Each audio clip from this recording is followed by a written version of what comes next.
Cyber attacks don't start with a bang. They start with something ordinary. A click, a reused password, an unpatched system, a vendor you trusted. These attacks often start with one organization, but increasingly have downstream impact to others. I'm Brett Leatherman, head of the FBI Cyber Division. Welcome to Season 2 of Ahead of the Threat. Most people know the FBI for our work disrupting sophisticated criminal enterprises, bringing violent offenders and corrupt officials to justice, countering terrorism, and chasing foreign spies. This podcast is about an equally important front line of that same mission, defending the homeland in cyberspace.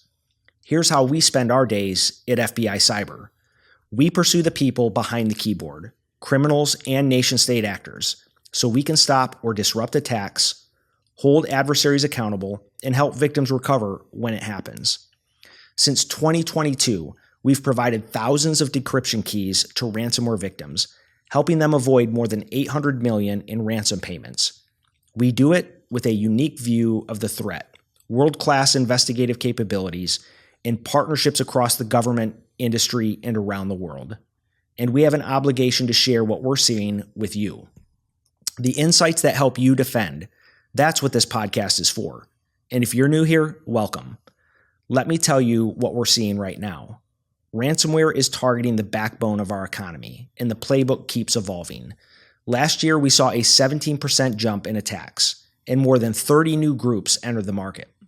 Attackers are increasingly going one-to-many. They hit software providers, managed service providers, and other shared access points, so a single intrusion can ripple across hundreds, sometimes thousands of organizations. We've seen bad actors exploit remote management tooling and reach downstream customers through one weak link. That's the one-to-many problem. One breach, cascading impact. Supply chain compromise is now the second most common way in, and these intrusions go undetected for nearly 9 months on average. And it's not just criminals. Nation-state actors are targeting American businesses and critical infrastructure, sometimes directly, sometimes through proxies and contractors looking to steal, to surveil, and to pre-position access they can use later. And we've been public about this in joint advisories. PRC-backed actors work alongside commercial entities that serve China's intelligence apparatus. They use compromised devices and trusted connections to move from one network into another. If adversaries are taking an all-of-society approach to attack us, we need an all-of-society approach to defend against it. That's the environment we're in, and that's why this podcast exists. If you listen to Season 1, you'll recognize the mission. Each episode will open with news of the day, what matters, why it matters, and what defenders should do about it. I'll sit down with an expert from government or industry, people who see the threat up close and know what works. And this season, we'll take you inside FBI Cyber, introducing you to the people and capabilities working every day to protect this country. The goal is simple: help you step back from the day-to-day so you can see the threat more clearly, connect the dots, and drive change.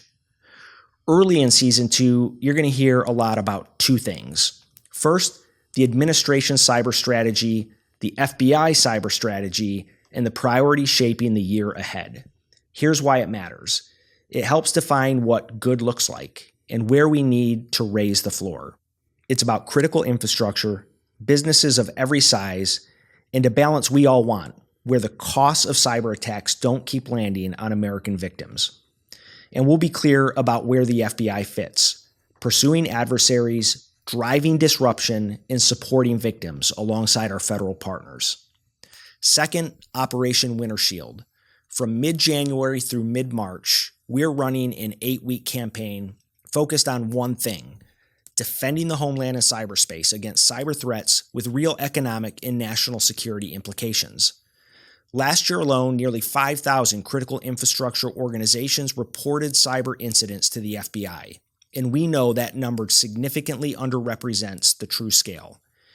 Each week, we'll share what we're seeing in our law enforcement work, the top ways organizations continue to be compromised. Most of it won't surprise you. You're living it. But we continue to see it across every sector. Our goal is to give you practical steps to begin moving the needle towards greater resilience.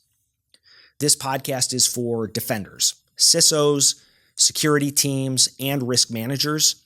It's also for general counsels, CEOs, and boards of directors, because today, cyber risk is business risk.